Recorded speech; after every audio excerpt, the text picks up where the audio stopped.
자, 안녕하십니까. 동영상 올리겠습니다. 자, 이번 동영상은 아무래도 제목을 혈액순환 심화 과정 3번 이런 식으로 동영상을 올리게 될 것 같습니다. 참고해 주시고요. 이번 시간에 말씀드리고 싶은 거는 다리에 대해서 조금 말씀드리고 싶습니다. 다리와 옆구리. 제가 최근에 조금 이렇게 데이터가 정립이 된 게 있어서 조금 알려드렸으면 하는 그런 마음에 올려봅니다. 일단은 앞발, 뒷발 문제와 또 옆구리 문제의 상관관계에 대해서 조금 생각을 해봐야 될 것 같습니다. 일단 옆구리 문제부터 먼저 말씀드리겠습니다. 그 옆구리가 이렇게 비슷하다. 그러니까 양쪽 골반이 이렇게 치우친 어떤 형태가 뭐 거울을 봐도 비슷하고 자기가 봐서 잘 모르겠다라고 판단될 때가 있습니다. 그럴 때 진짜 좀 찾아내기가 힘들거든요. 비슷할 때 뭐 차이가 많이 날 때, 뭐 골반이 오른쪽으로 확 치우칠 때, 뭐 왼쪽으로 확 치우칠 때는 알아요. 자기가 본능적으로도 알 수 있는데 아주 비슷할 때는 이거 찾아내기가 상당히 어렵기 때문에 요게 이제 저도 이렇게 저희 아내와 함께 이렇게 테스트를 이렇게 자꾸 진행하다 보니까 약간의 공통점이 생기는 것 같더라고요. 어떤 공통점은 우리가 스마트폰을 이용한 걷기 테스트 할 때 스마트폰을 이용해서 걷기 테스트를 이렇게 한 30초나 이렇게 진행을 해보면 이제 발 모양을 볼 거 아니에요. 발 모양을 보면 보통 이렇게 발이 이렇게 약간 바깥쪽으로 이렇게 발끝이 이렇게 해서 발이 디뎌집니다. 그죠? 발이 디뎌지는데 옆구리가 센 쪽으로 이렇게 발이 약간 이렇게 눕는 형태가 되더라고요. 옆구리가 약간 센 쪽으로.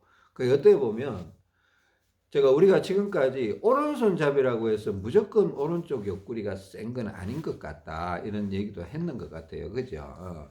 제가 뭐 지금까지 보면 한 7대 3 정도로 오른손잡이는 오른쪽 옆구리가 셀 수도 있는데, 3 정도는 오른손잡이인데도 왼쪽 옆구리가 센 경우도 있는 것 같다. 이렇게 말씀을 드렸었습니다. 근데 오른쪽 옆구리가 세면 오른쪽 발, 이쪽이 오른쪽 발인데 오른쪽 발이 이렇게 발끝이 약간 바깥쪽으로 향하는, 왼쪽 발은 이렇게 뭐 하여튼 45도로 이래 있는데 오른쪽 발은 더 이렇게 바깥쪽이 이렇게 발끝이 이렇게 눕는 경향이 있는 것 같아요. 왼쪽 옆구리가 세면 왼쪽 발끝이 바깥쪽으로 싹 이렇게 좀 벌어지는, 무슨 말인지 알죠? 이게 테스트를 해봐야 알아요. 일단 이거는 본인이 직접 해서는 잘 안 보일 수가 있어요. 직접 해서. 그러니까 스마트폰을 이용해서 실제로 동영상을 찍는다든가 옆에 누군가가 도움을 주실 수 있으면 여러분 이제 계속 걸으면서 내 발끝이 바깥쪽으로 가는지 안쪽으로 가는지 앞쪽으로 가는지 뒤쪽으로 가는지 이걸 좀 확인을 해달라고 부탁을 하고 이렇게 해보는 게 더 옳은 것 같습니다. 그러니까 이쪽이 왼쪽인데 왼쪽 옆구리가 더 세면 발끝이, 왼발끝이 이렇게 왼쪽 옆구리가 더 세면 왼발끝이 이렇게 끝이 바깥쪽으로 이렇게 살 눕더라는 겁니다. 그러면 어떻게 돼요? 왼쪽 옆구리가 세면 오른쪽이 옆구리가 약하다라는 거죠. 약하다라는 거죠. 근데 이제 이런 식으로 찾을 수가 있는 거라는 겁니다. 그죠? 근데 뭐 내가 뭐 왼쪽 옆구리에 모래주머니를 차고 있다. 근데 뭐 한 50 정도를 차고 있다. 근데 왼발이 이렇게 가고 있다. 그러면 중량을 줄여줘야 돼요. 45, 40으로 줄여줘야 되는 거고. 아니다. 옆구리는 나는 아예 안 차고 있는데 왼발 끝이 왼발 끝이 이렇게 바깥쪽으로 가고 있다. 그러면 이분은 오른쪽 옆구리가 약한 거예요. 왼쪽으로 가고 있으니까 왼쪽 옆구리가 세고 반대로 오른쪽 옆구리가 약하다. 이렇게 분석을 하는 게 좀 맞을 확률이 더 높은 것 같습니다. 맞을 확률이 더 높은 것 같고, 이거는 지금 오늘 말씀드린 거는 그러니까 눈으로 봤어. 혹은 어떤 테스트를 통해서라도 내가 오른쪽이 센지 왼쪽이 센지 잘 구분이 안 되더라. 이런 경우에 어느 쪽 옆구리가 더 센가를 확인해 보는 그런 테스트 방법이고, 저 같은 경우는 실제로 이렇게 이 매트, 그러니까 매트리스 위에 편안하게 바닥 위에 이렇게 누웠을 때 발이 똑바로 서 있는 경우는 극히 드물어요. 이렇게 누웠을 때 보통 발이 약간 벌어집니다. 바깥쪽으로 살짝 뭐 한 30도 각도로 벌어지는 사람도 있고 아주 이렇게 벌어져 버리는 사람, 이게 안장다리가 심한 사람들은 완전히 이렇게 벌어져 버리는 수도 있는데, 그럼에도 불구하고 이렇게 뭔가 한쪽이 더 벌어진다는 느낌이 드는 경우가 있을 수가 있어요. 그 본인이 그걸 느낄 수 있다라면 우리가 누울 때가 있잖아요. 누울 때마다 한번 이렇게 발을 한번 느껴보기도 하고, 그죠? 누워 있을 때 한 번씩 느낌상으로도 테스트를 한번 해보라는 겁니다. 그러니까 나 이래 눈에는 안 보이지만 누워 있으면 발이 안 보일 수가 있잖아요. 아니면 고개를 들면 보일 수도 있는데, 편안하게 있는데 그러면 고개를 들고 한번 보세요. 고개를 한번 들고 보시기도 하고. 근데 저 같은 경우는 눈으로 안 보고도 뭔가 왼쪽 발이 더 약간 바깥쪽으로 이렇게 벌어지는 것 같아. 혹은 오른쪽 발이 좀 더 벌어지는 것 같아. 이게 느껴지기도 하더라는 겁니다. 그 하여튼 여러 가지 방법이 있으니까 옆구리가 센터거든요. 옆구리가 센터거든요. 그 실질적으로 이런 경우가 있습니다. 저희 아내 같은 경우는 다리는 지금 거의 다 내려왔어요. 지금 오른발 왼발 차이 없이 그냥 15g, 15g인가 하여튼 20g인가 그렇게 양발에 차고 있습니다. 그러니까 어느 한쪽으로 치우쳐서 차고 있는 것도 아니고 다리는 거의 똑같이, 그러니까 지금 다리를 빼야 되는 상황에 오기는 왔는데 옆구리는 아직도 오른쪽 옆구리가 세요. 그러니까 왼쪽 옆구리에 모래주머니를 여전히 차고 있는 형태가 되어 있습니다. 그러니까 이게 다리가 빠진다고 해서 옆구리가 다 빠져버리는 그런 공식은 아닐 수도 있다는 겁니다. 저 같은 경우는 거의 왼발과 왼쪽 옆구리를 계속 동일하게 내리고 올리고 내리고 올리고 이렇게 했었는데, 저희 아내 같은 경우는 그렇지 않더라는 겁니다. 그러니까 제 공식이 저한테 나타났던 어떤 왼발과 왼쪽 옆구리가 동일하게 움직인다, 이거는 그 정확한 공식이라고 보기는 좀 어렵다는 거죠. 저한테만 해당되는 사항이었을 수도 있고, 그럴 수도 있습니다. 꼭 기억해 두시고, 저희 아내처럼 다리는 거의 다 내려왔는데 옆구리는 여전히 왼쪽이 약하다, 오른쪽이 약하다, 이런 사람이 있을 수가 있습니다. 그죠? 참고해 주시고. 근데 옆구리가 굉장히 중요해요. 옆구리가 굉장히 중요하고, 옆구리는 우리 몸에 딱 가운데 있거든요. 골반 이쪽이 발바닥과 머리 딱 가운데 있다고 보는데, 이게 센터하고 코어라고 이렇게 보시면 됩니다. 이게 센터가 흔들려 버리면 자동차로 치면 차축이 흔들린다, 이거하고 동일한 거예요. 그러면 차가 똑바로 갈 수가 없어요.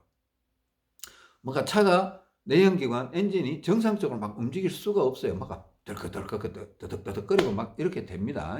오래된 차들이 그렇게 되잖아요. 그죠? 그러니까 사람 몸도 마찬가지예요.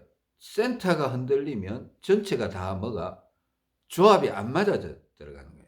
밸런스가 안 맞으니까 뭔가 자꾸 이상한 꼬임 현상, 하여튼 그런 현상이 막 벌어질 수가 있습니다. 그러니까 일단은 옆구리는 최대한 맞추려고 노력을 하셔야 됩니다. 중량이 필요하면 중량을 쓰시고, 중량을 쓰는 게 제일 좋습니다. 그죠? 그것도 최대치까지, 맥시멈까지 한번 써볼 필요도 있는데, 그 이제 운동 방법이 여러 가지 있잖아요. 그죠? 왼쪽 옆구리가 약하면 왼쪽 기둥에다가 대고 걷는다. 오른쪽 옆구리가 약하면 오른쪽 기둥에다가 대고 걷는다. 혹은 왼쪽 옆구리가 약하면 오른손으로 옆구리 자꾸 쳐준다, 이런 것도 있고, 왼쪽 옆구리가 약하면 왼쪽으로 자꾸 걸어준다, 이런 것도 있을 수 있고, 하여튼 그런 게 있습니다. 그런 거 다 설명하면 동영상이 너무 길어지니까, 자, 운동 방법들은 우리가 여러 번 다뤘기 때문에, 이제 우리가 어디가 약하면 이런 운동을 해야 되겠구나, 자, 이런 거 나올 수 있습니다. 왼쪽 옆구리가 약하면 왼쪽 플랭크도 도움이 됩니다. 근데 운동으로만 해결하려고 하면 자꾸 팽창이 생겨요. 여러분들, 제가 운동으로 해결할 수 있는 중량이 그렇게 세지 않습니다. 운동으로 어떤 문제를 중량을 해결할 수 있는 중량은 문제를 해결할 수 있는 중량이 끼끗해야 30g, 많아도 50g을 넘을 수가 없습니다. 아무리 운동해도 50g을 이길 수가 없어요. 그러니까 만약에 내 옆구리에 필요한 중량이 100인데 50만 걸어놓고 운동을 하겠다 그러면 안 된다고 봐야 된다. 이게 절대로 안 된다. 자꾸 팽창만 생기고 괴롭기만 한 거야. 100이 필요한데 100을 채워주면 팽창도 알아서 풀려나가고 순방향적인 요소들이 더 자연스럽게 흘러가면서 머리도 더 편안해지고 몸도 더 안정감이 생기고 이런 현상이 벌어집니다. 그러니까 100이 필요하면 최소한 80, 90까지 실질적으로 100 정도 혹은 110까지도 차봐야 됩니다. 그러니까 이거는 굳이 110까지 안 차도 되겠다라는 느낌이 올 때까지 맥시멈이라고 했거든요. 미니멈이 아니고 맥시멈. 그러니까 내가 100이 필요한데 사실은 우리가 105를 찰 수도 있고 110을 찰 수도 있어요. 근데 이까지는 아니다 싶으면 다시 조금 내려보기도 하고 거기서 이제 5g 내려보기도 하고 올려보기도 해서 적정 중량이 어딘가를 한번 테스트를 해보시기도 하고. 근데 100이 필요한데 30을 차고 막 하고 막 50을 차고 70을 차도요 안 돼요. 30을 못 이겨내요. 30을 이겨내려면 하루 종일 운동해야 이길 수 있습니다. 하루 종일 운동해야. 계속 옆으로 걸어. 근데 이기면 뭐합니까? 또 가만히 있으면 져버려요. 후퇴돼버려요. 그러니까 30을 못 이겨요.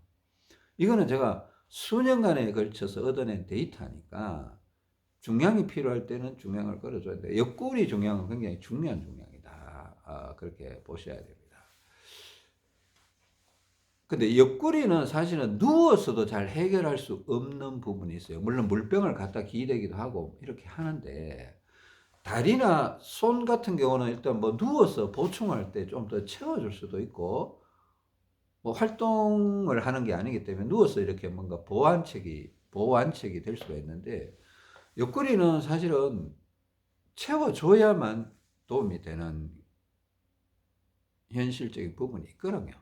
잘 생각해 보시고. 자, 앞발 뒷발이 아니고 발이 벌어지는 각도에 따라서. 자, 이거, 자, 동영상 제가 좀 짧게 올리겠습니다. 벌어지는 각도, 오른발이 더 바깥쪽으로 벌어지면 오른쪽 옆구리가 더 세다. 오른쪽 옆구리가 세니까 왼쪽이 약하니까 왼쪽을 도와주는 방향을 해야 되겠죠. 그죠? 왼쪽으로 하면 왼쪽 옆구리가 더 세다. 그러니까, 뭐, 오른쪽이 약하다. 오른쪽을 더 도와주는. 그럼 왼쪽 옆구리 중량 빼든가 아니면 오른쪽 옆구리 중량을 올리든가 또 운동 방향도 정하든가 이렇게 하셔야 됩니다. 그죠? 자, 오늘 요거는 짧게 요 동영상으로 마무리하고 다음 동영상에서 앞발 뒷발 문제를 다시 한번 다뤄보겠습니다.